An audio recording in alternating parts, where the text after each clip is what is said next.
శాశ్వతమైన పరిష్కారం ఏంది అంటే దీనికి మూల కారణం ఏంటి అనేది మనం ఆలోచించినప్పుడు శాశ్వతమైన పరిష్కారం ఏందనేది మనకు తెలుస్తూ ఉంటుంది.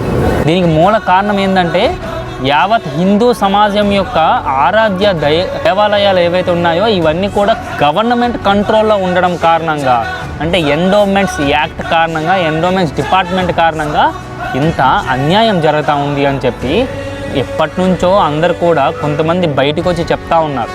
అయినా సరే హిందూ సమాజం మేల్కొనట్టు.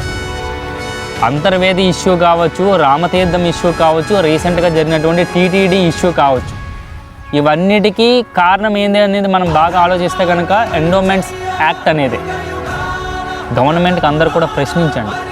మా యొక్క ధర్మాన్ని కాపాడేందుకు ఈ ఎండోమెంట్స్ యాక్ట్ని రద్దు చేసి ఆ దేవాలయాలన్నింటిని కూడా హిందువులకు అప్పచెప్పండి అని చెప్పి మనం వాయిస్ రైజ్ చేసినప్పుడే ఎక్కడైనా సరే న్యాయం జరుగుతుంది.